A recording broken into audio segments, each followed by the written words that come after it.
मेरा नाम रुचि धवन है। मैं लखनऊ विश्वविद्यालय में एमएससी फर्स्ट ईयर में योग विषय की छात्रा हूँ। मेरा टॉपिक मांसपेशी रोग सरकोनिया है। 30 वर्ष की आयु से शुरू होकर शरीर स्वाभाविक रूप से प्रति दशक 3 से 5% मांसपेशी द्रव्यमान खोना शुरू कर देता है।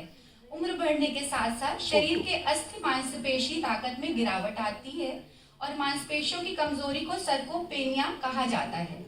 उचित जानकारी के अभाव में यह बीमारी डायबिटीज टाइप 2 की तरफ धकेलती है। सर्कोपेनिया आमतौर पर बुजुर्ग और गतिहीन व्यक्ति और उन रोगियों को प्रभावित करता है जिनमें सह रुग्णताएं होती हैं, जो मस्कुलोस्केलेटल प्रणाली को प्रभावित करती है या शारीरिक गतिविधि को खराब करती है। तो सर्कोपेनिया के लक्षणों में मांसपेशियों की कमजोरी, मांसपेशियों का क्षरण, शारीरिक गतिविधि में कमी, संकुचन और समन्वय में कमी और गिरने का खतरा बढ़ जाता है। सर्कोपेनिया के कारणों में उम्र बढ़ना, शारीरिक निष्क्रियता, खराब पोषण, हार्मोनल असंतुलन, कुछ चिकित्सा स्थितियां जैसे कि मधुमेह, हृदय रोग, कैंसर आदि हो सकते हैं। योग और नेचुरोपैथी दोनों ही सर्कोपेनिया के उपचार में बहुत मददगार हैं। कुछ आसन और उनके लाभ जो सर्कोपेनिया के उपचार में मदद करते हैं, जैसे कि ताड़ासन।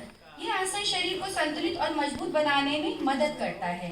वृक्षासन, यह आसन संतुलन और एकाग्रता में सुधार करता है। और भुजंग आसन, यह आसन रीढ़ की हड्डी को मजबूत और लचीला बनाता है और तनाव को कम करता है। इसके अतिरिक्त कटी चक्र आसन, पश्चिमोत्तासन, सर्वांगासन आदि आसन, हलासन आदि भी मांसपेशियों को सुदृढ़ बनाते हैं। इसके अलावा नेचुरोपैथी की क्रियाओं में हाइड्रोथेरेपी, यह क्रिया पानी के उपयोग से शरीर को आराम व तनाव मुक्त प्रदान करने में मदद करती है। मसाज थेरेपी, यह क्रिया मांसपेशियों को आराम और तनाव मुक्त करती है। इसके अलावा रिफ्लेक्सोलॉजी, ये पैरों और हाथों के विभिन्न बिंदुओं पर दबाव डालकर शरीर को आराम देती है। इसके अलावा एक्यूपंक्चर और हर्बल चिकित्सा भी मांसपेशियों को तनाव मुक्त और आराम पहुंचाती है।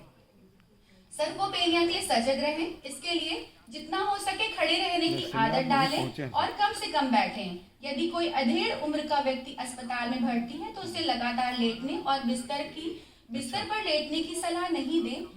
क्योंकि एक सप्ताह तक लेटे रहने से मांसपेशियों की संख्या 5% कम हो जाती है। एक वृद्ध व्यक्ति अपनी मांसपेशियों का पुनर्निर्माण नहीं कर सकता। एक बार वो खत्म हो गई तो खत्म हो गई।